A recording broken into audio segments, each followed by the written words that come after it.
It's really hard, right? Because you know the path you've been on, you know the pros and cons. Um, and, everything you've done until this moment makes you who you are. So, it's hard to say, like, hey, would I currently be on the board of eBay if I hadn't taken a different path? I don't know, right? I don't know what a different path would be, but I question whether I should have left tech completely to pursue film, or if I should have kind of scratched the creative itch in a different way. Hi, everyone. I'm Peter Barron. And I'm Brendan Schneider. And welcome to Leadership Backstory Podcast. So, Brendan, we have Shripriya Mahesh on the pod today. Shripriya, hello. How are you? I am well, Peter. Thanks for having me. So, Brendan, Shripriya's had this amazing career, from starting her own venture firm, but also just being an artist, right? And doing incredible things with film. And I was always taken by it. And I knew that there was a lot of leadership lessons tied to her journey. So I'm excited, Shripriya, for you to dive into that today with us. So thank you.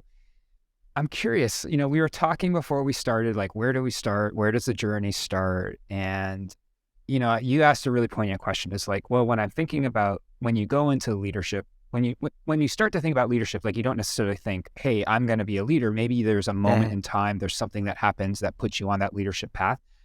Let's start there. Like, what was that for you?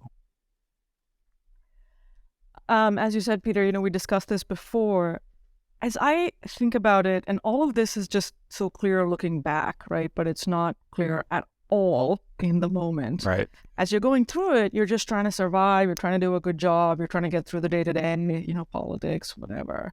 But when I look back, I think one of the moments was when I was consulting right out of business school. So I was going through a really difficult personal period.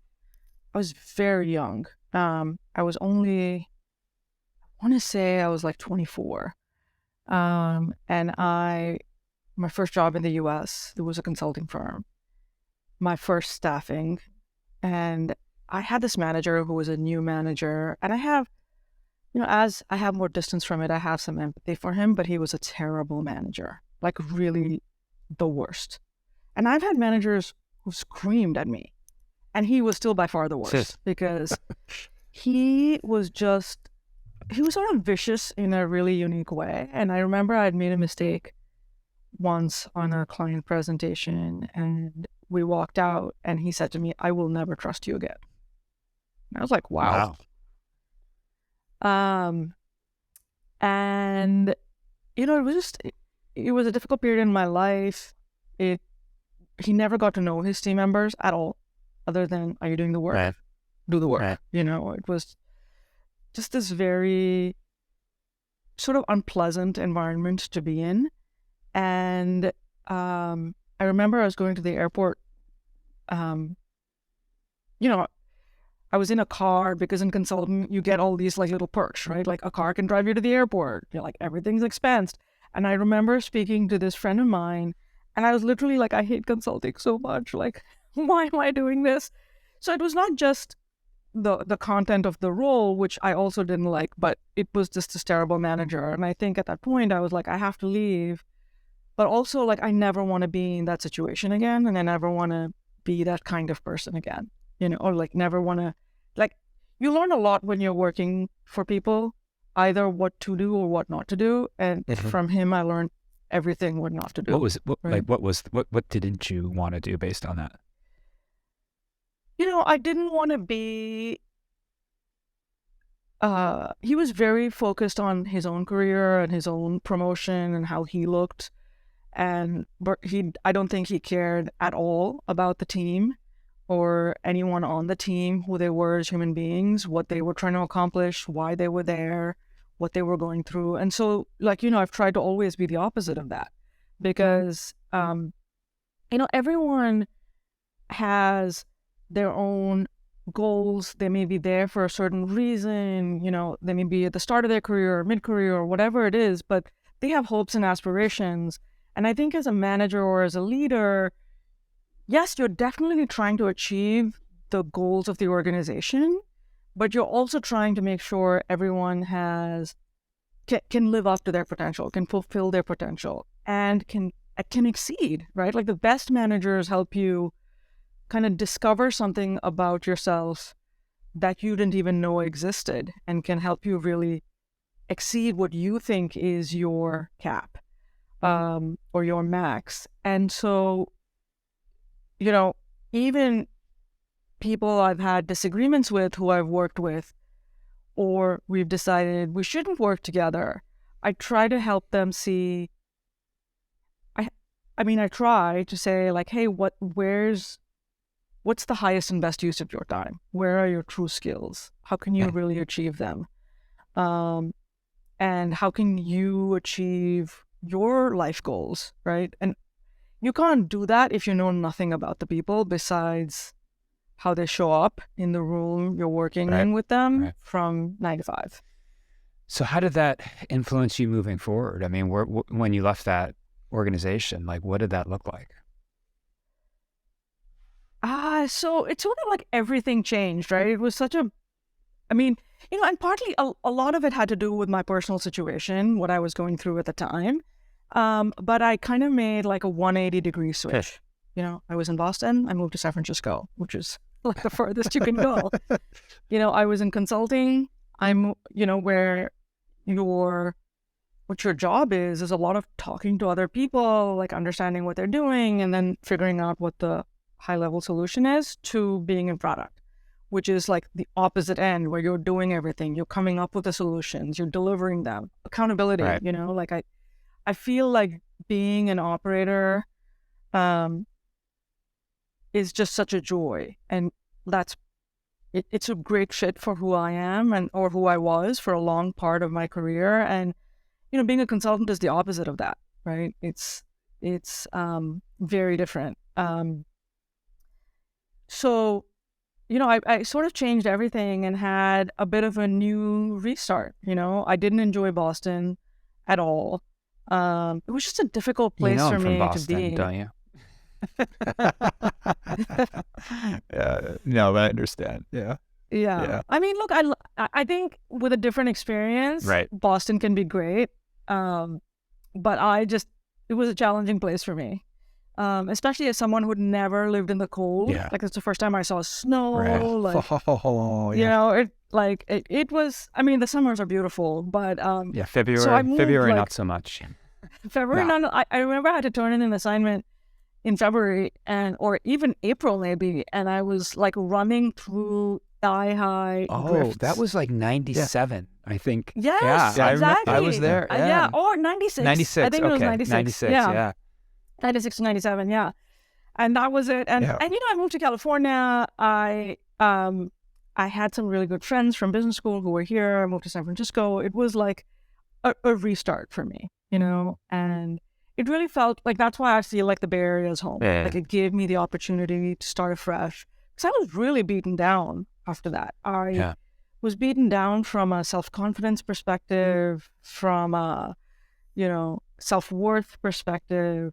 And it's sort of where I really question, am I capable of working? Am I capable of doing well? Am I ever going to have a career where I can do anything? Like, it was really hard.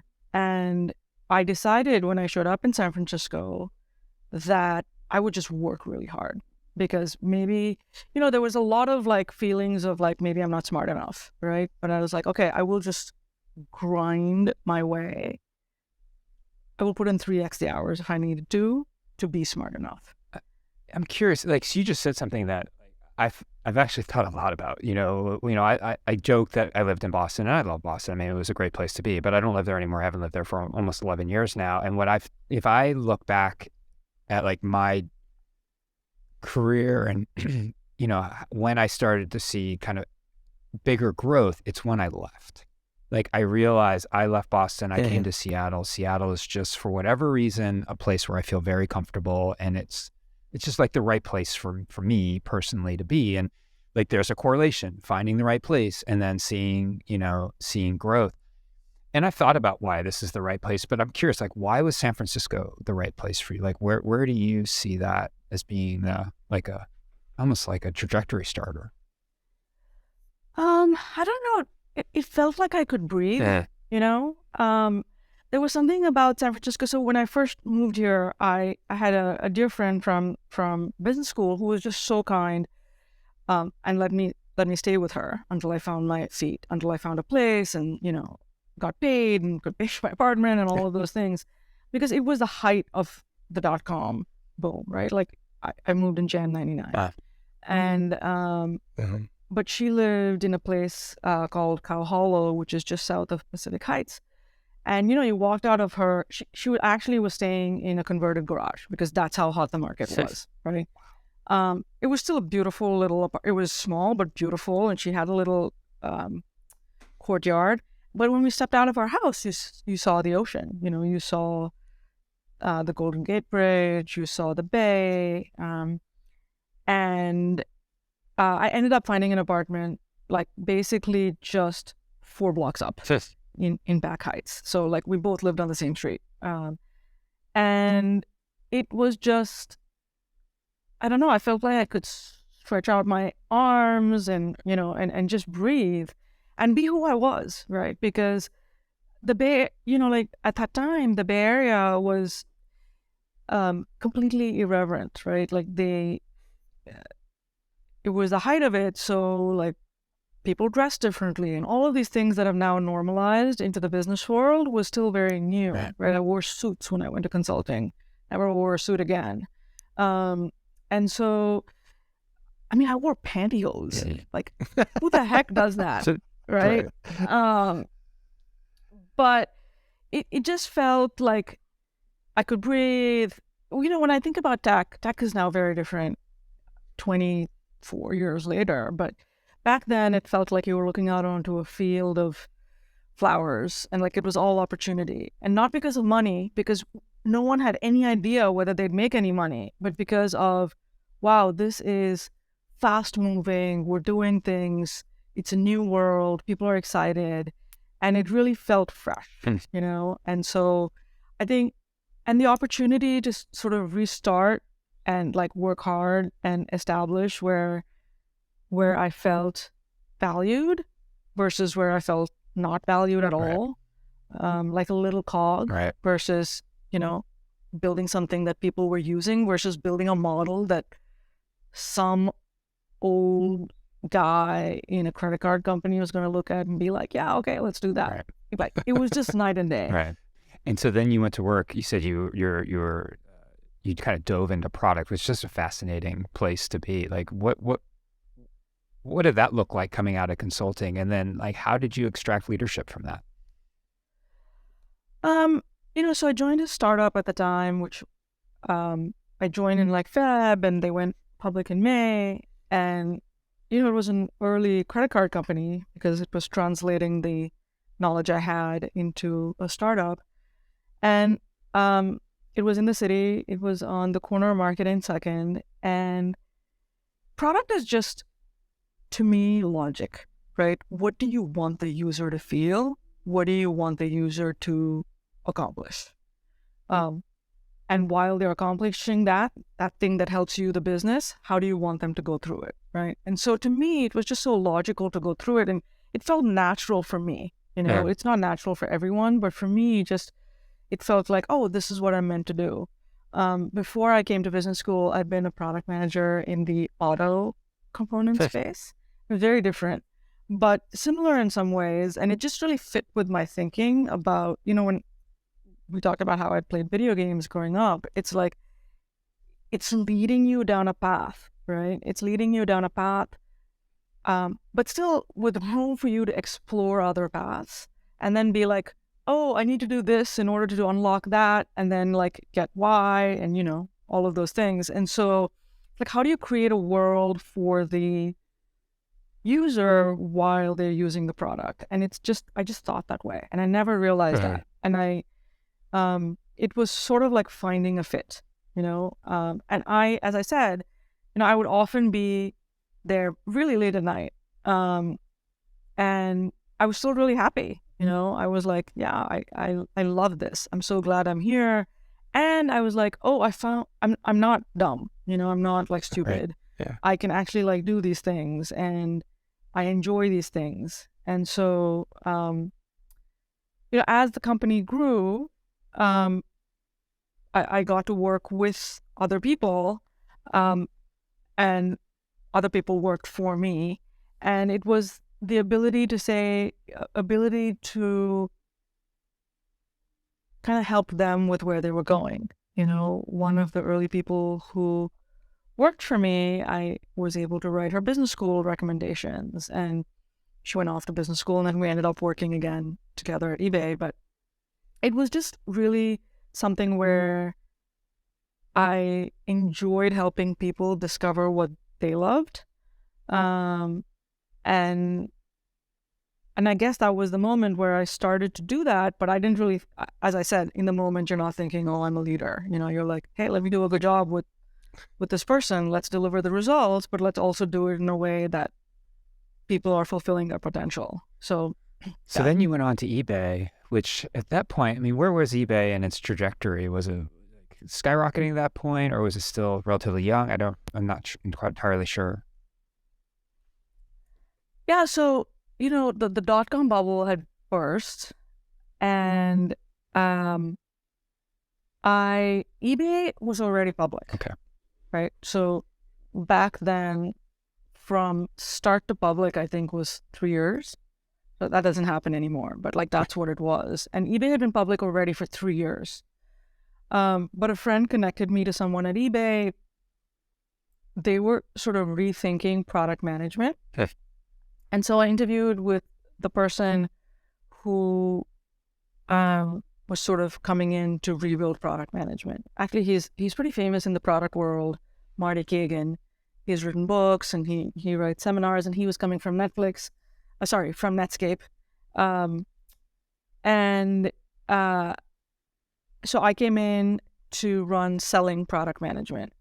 And eBay at the time, they'd been, as I mentioned, they'd been public for 3 years, but their entire product team was 12 people, which is amazing. Wow. Mm-hmm. So I ran selling product management, which was 6 people. And define that for me. Is that like product marketing, or is that something different? No, so it's defining and working with designers and engineers to help build every single feature you see on the seller side. So sell your item, checkout, seller tools, all of that. Anything that touched sellers.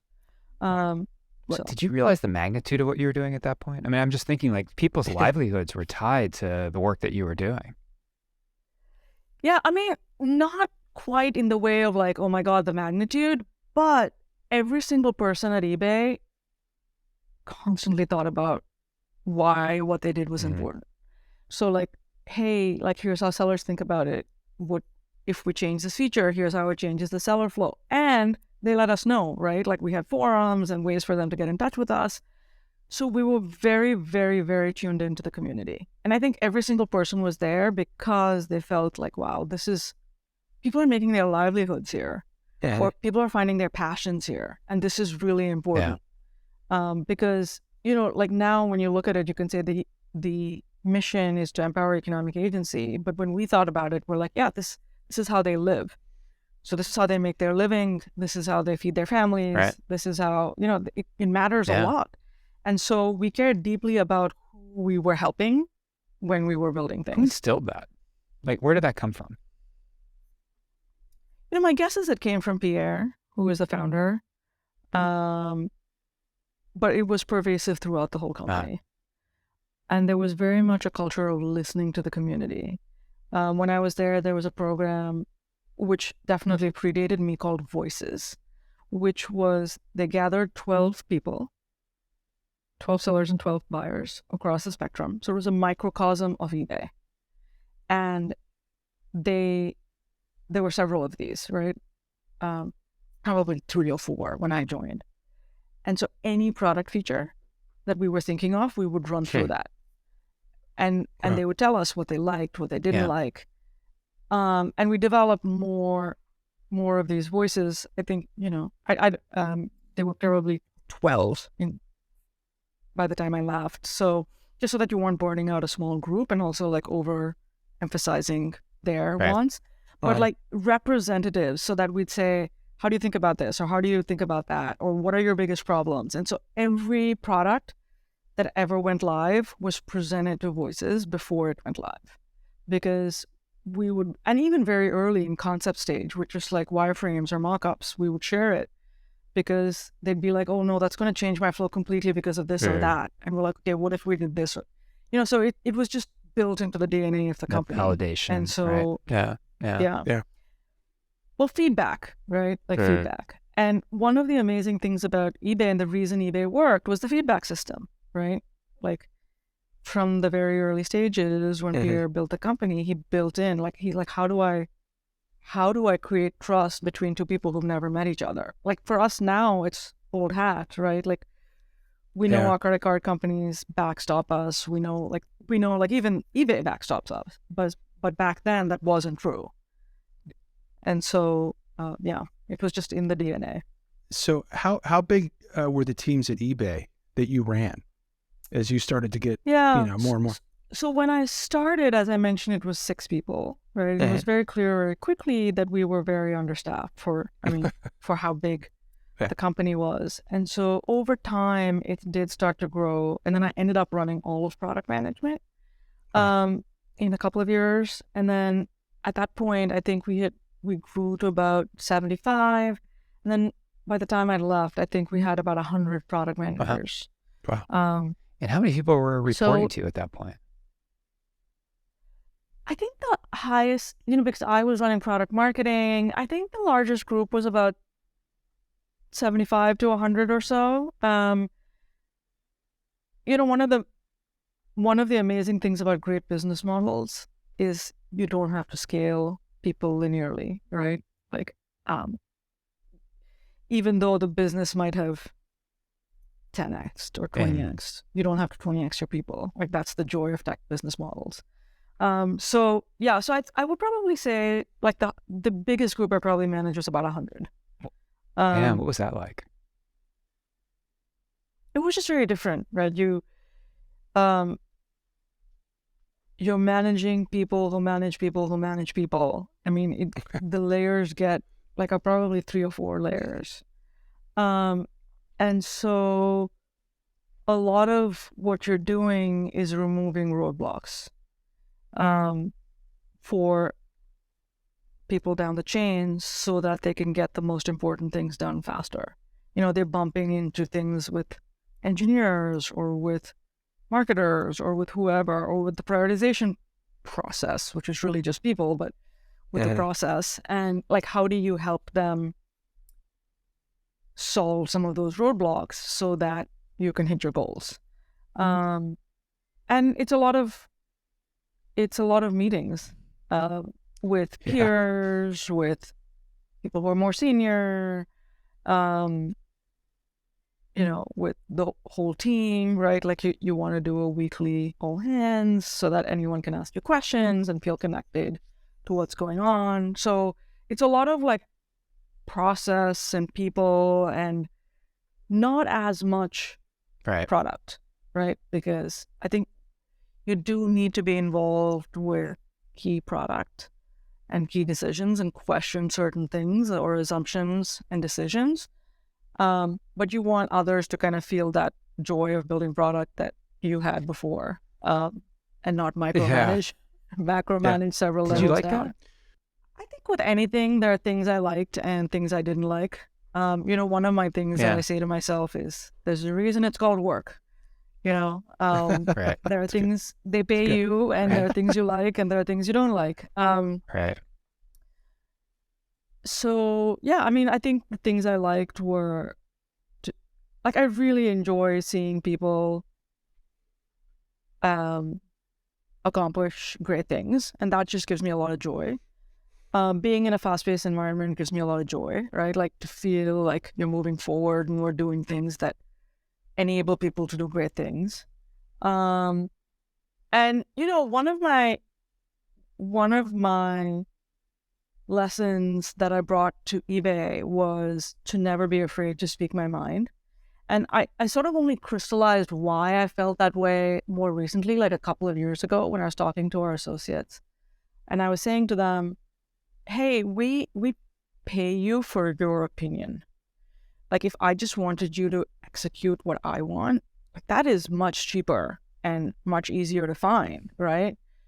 But we hired you because we think you think about the world in a unique way, and you have thoughts and interesting ideas. And so don't agree with us. Don't agree with me. Like, tell me why, right? And I think at eBay, I definitely felt the ability and almost the necessity to just speak my mind. I remember very early, I was in a meeting, relatively early. This was about a big strategic thing, and it was on a weekend, and I was called in with Meg and all of the exec staff, and I was probably like the most junior person there. Definitely, besides Meg, one of the few women there, maybe the only. And everyone was speaking, and I said something, and the head legal counsel, who is a lovely man and very blunt, said, "That is the dumbest thing I've ever heard." And I was like, Wow. okay. And like everyone paused, and then everyone went on because they were like, okay, that's just who he is. And I remember telling myself, okay, you can't leave the meeting with that being the last thing you said. And so, I forced myself to speak again. Sure. Right. And I think when you contribute, you will contribute very meaningful things, and you will contribute some dumb things, right? And that's okay. But like that's the general philosophy I developed. You're there because of your brain. And I remember when a colleague of mine who I later managed joined, I told her, speak quickly. Like, don't keep the listening and learning, right? Which is what you do when you join. Don't keep that for too long, because if you do that, it's easy to slip into that. It's hard to like speak because it's a group of very vocal people. And then people will think you don't have an opinion. And she didn't listen to me, and it was always really hard because, people formed an opinion that, oh, you don't really have an opinion, right? And you can caveat it and say, hey, I'm new and I don't know, but like, what about this? And like, but at least engage, right? And don't be afraid. And I also developed this thing of, That's such a, hey, what's the worst that can happen? They're going to fire me, right? Like that is literally the worst thing that can happen. And I was in a position where, I was single, I didn't own a house, I didn't have kids, I didn't have responsibilities. And I'm like, yeah, so it goes, like if they fire me, they fire me. We move on. That helped too. How I know we got to get to your transition because I'm super excited to hear about that. But you touched on a little bit, just being a woman in tech.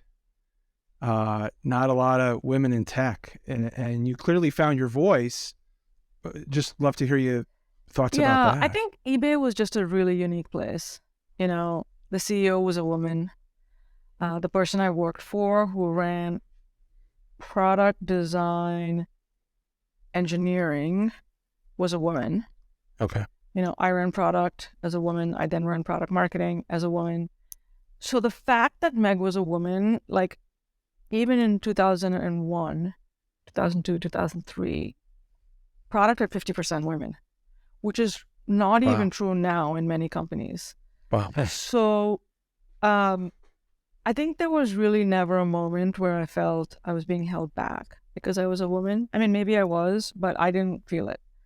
And yeah, at the more senior levels, sure, there were fewer women, but I feel really lucky that I started in a place where it felt equal, which is why I appreciate and acknowledge the need for all of the stuff that the women's, people who talk about the need for women, the need for equality. I think it is all very needed. At the same time, I don't ever want to get a job or a role or anything because I'm a woman. I want to get it because I'm the best candidate. I felt that both in tech and in film, where, they're two industries where women are underrepresented.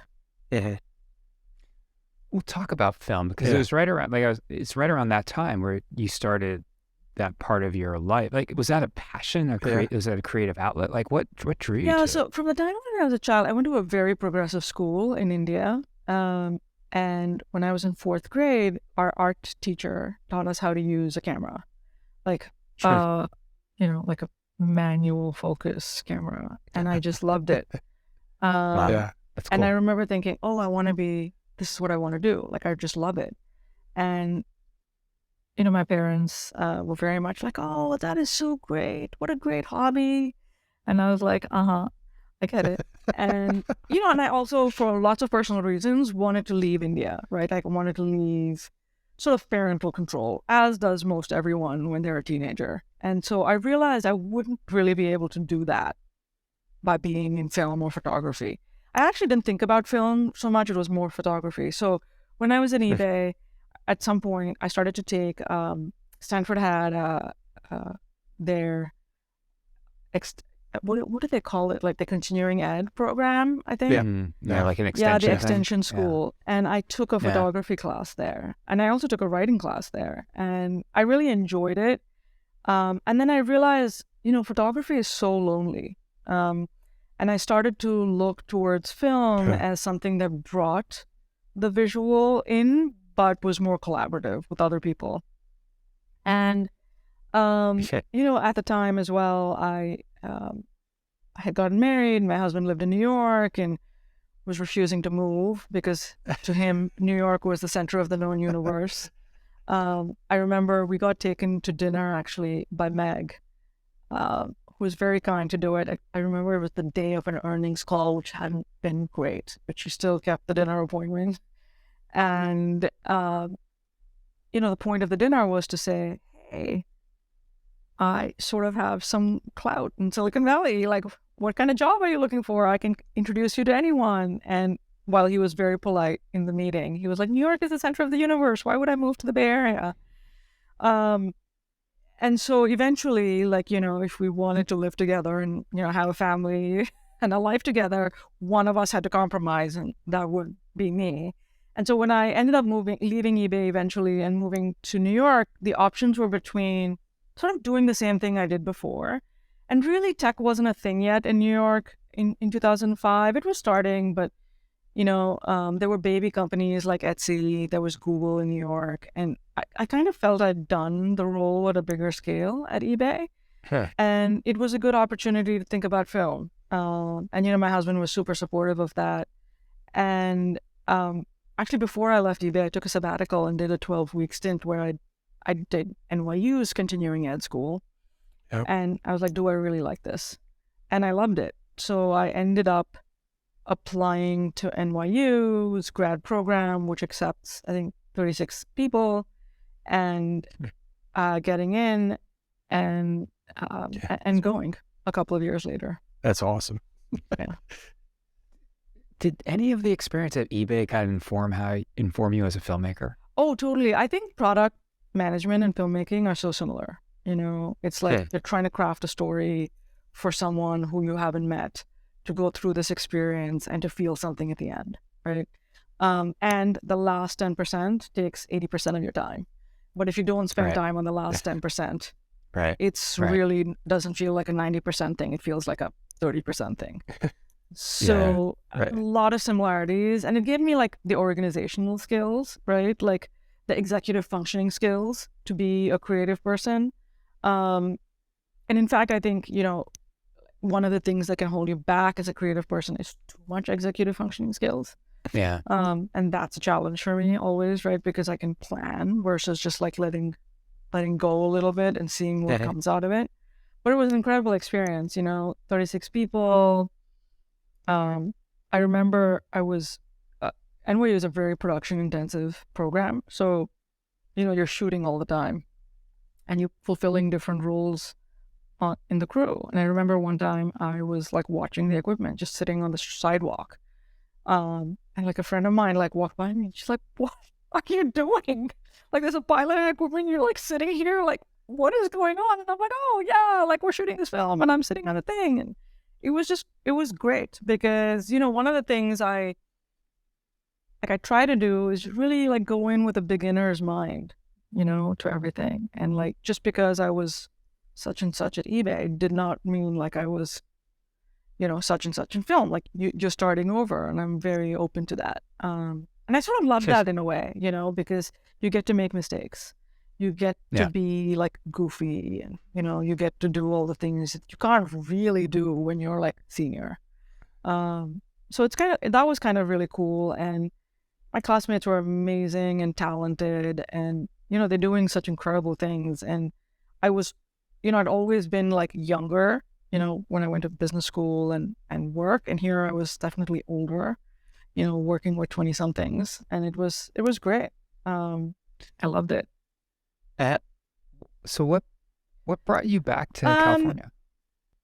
So I actually love New York. I hated New York for the first 18 months because it was just so overwhelming. In California, I would drive on 280 and then green fields and cows and like these amazing trees. And then like I moved to like what was the flower district, and it was crowded and packed. And like back then it was the wholesale shopping district. So people with large black garbage bags shopping, filling it up and going and selling it somewhere else. And, and I was like, oh my God, like this is so dirty and crowded and like I can't think. And then I fell in love with it, like I fell in love with the energy, the diversity, which just does not exist in the Bay Area to that degree, right? Like not just racially, but like what people are doing and, like the arts and, like being able to like hop in a subway and be at NYU in 6 minutes, and it was amazing. I just fell in love with New York, and I still miss it. But, when I finished film, I realized, which maybe I should have realized before, how long it actually takes to make a film. One of the things with both tech and film are the odds of success are so low. Like they're so low. But you still have to believe you're the one. Right. To get into it and to do something that dumb, like to be a founder or to. I like to think of that as like irrational confidence, right? Yeah. And you have to believe it. And then like, at some point reality sets in on how long it's going to take. You can still make a feature, right? But how long is it going to take? And I missed some of the pace. I missed the pace of tech. I missed the intellectual stimulation that I got from working with people, because for a long time in film, when you're a writer-director, when you're writing, it's extremely lonely. It's only when you're in the process of making the film that it's collaborative. And so I really missed a lot of those things. By the time I had kids, I needed to make money to live, and film is not the place to do it, right? It's not a place to, it's a hard place to have a career that pays you well to sustain a family. And as I thought about it, I was like, I really miss tech, and it's okay to have taken this adventure that didn't go anywhere, or the purpose of the adventure was the adventure versus necessarily a new career path. And that was not easy to reconcile. Again, looking back at it and having distance from that decision, which has been about 10 years, I can kind of just say it easily, but it was sort of a torturous decision. Because I was like, I just like gave up. The opportunity cost was so high, which I try not to think about. But, I gave up this career to do this thing, and now I'm not doing this thing and I'm going back. Like, what am I doing? And it was tough to come back, right? Because it had only been about 6 years, but there was very much a sense in tech of like, what have you done lately? And I remember this one conversation I had with a hot startup and the head of product who offered me an individual contributor role working for him. And I came back and I was like, is this what like the world looks like now? Like, because, there was an element for the first time I felt sort of ageism and sexism, because I felt like if one of my peers who had had the same experience at eBay had left and come back, no one would be talking to him the same way.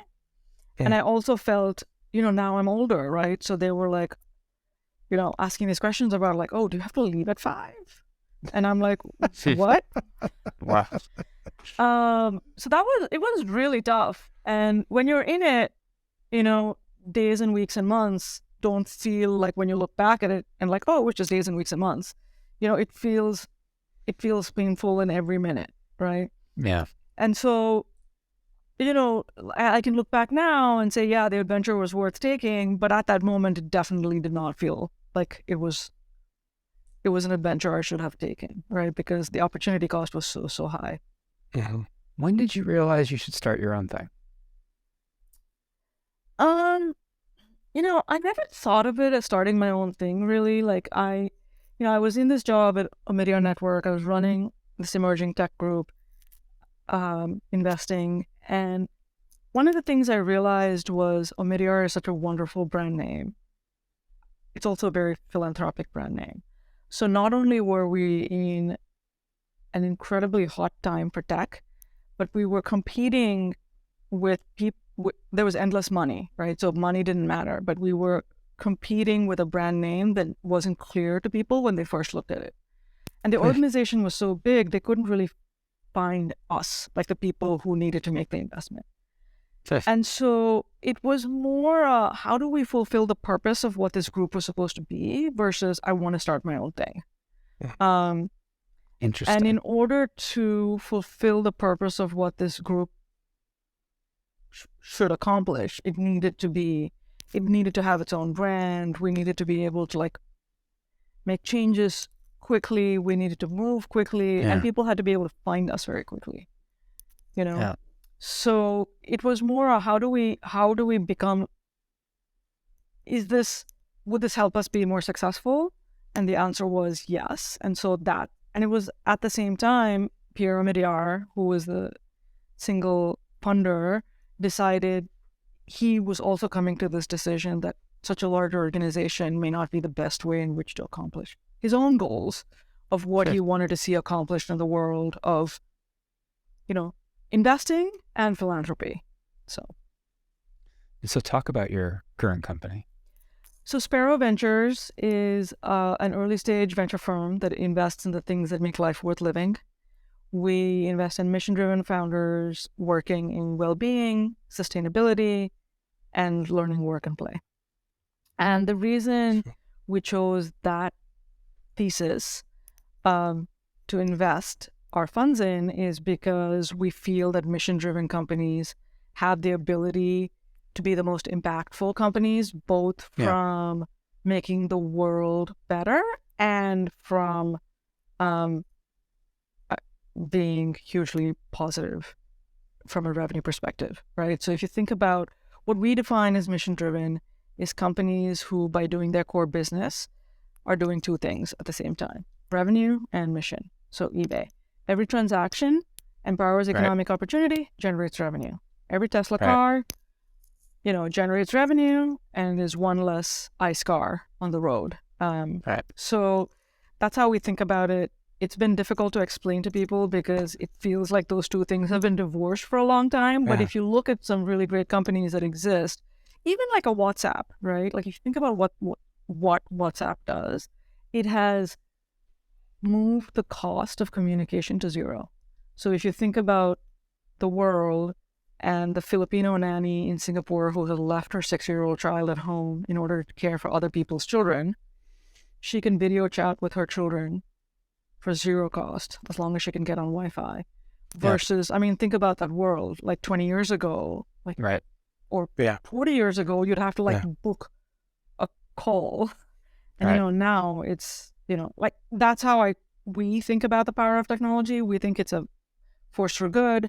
And yes, it has been used for not so good, but we think those are business model choices that people make. But we think it can be a hugely powerful force for good in the world. So I'm really curious. So now you're investing in a bunch of companies, so I assume means that you're taking on a different leadership role. I don't know, is this like as a coach, an advisor, as somebody who's providing guidance? Like, what does that look like for you?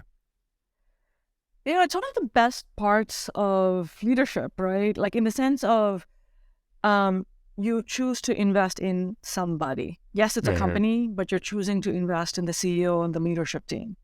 And, you have to develop a relationship of trust, because really the only leverage a venture investor, everyone thinks VCs have a lot of power and control, and they do in the sense that they provide the money, and really the only lever they have is to fire the CEO. And we don't do that, right? We invest in the founder. And so you have to develop a relationship where you can help guide the CEO based on experience, right? I mean, like the whole point is, hey, we've seen this before. You've seen this once. We're seeing this across many companies, and we've seen this before. Our job is to be able to look around corners and help you see things you're not seeing. And how can we help you build the biggest and best company that you possibly can? And most of the time, except during negotiations, you are very aligned because you're on the same side of the table, right? Like you want the same outcome. You want a huge company. And we take a very long-term view of it. It just takes really long to build a great, successful company. So that's how we try to get them to take a long-term view of it too, right? Because it does take long. Even though the stories you hear seem like overnight success, it's really taken them many years to get there. So that, I mean, it could be 10 years ago you had that little idea in your head, right? And it took exactly. So I'm curious, like if we just went through your career, talked about all sorts of different stops along the way, from eBay to filmmaking to all the things. Like, if you had an opportunity to do it all over again, like just say, hey, let's hit reset, we can do it again, would you walk down the same path, or would you would you take a different path? Like, I think I'm really interested to hear your answer because of, some of the stuff we talked about earlier. It's really hard, right? Because you know the path you've been on, you know the pros and cons. And, everything you've done until this moment makes you who you are. So, it's hard to say, like, hey, would I currently be on the board of eBay if I hadn't taken a different path? I don't know, right? I don't know what a different path would be, but I question whether I should have left tech completely to pursue film, or if I should have kind of scratched the creative itch in a different way. Right. But only doing it wholeheartedly, I gave it my all, right? I worked so hard, like as hard as eBay. Like I worked 16-hour days at eBay sometimes, and I worked that in film, right? You'd be up editing at 2 a.m. But I gave it my all, and I know what's involved. So now I know that I don't want to do it full time.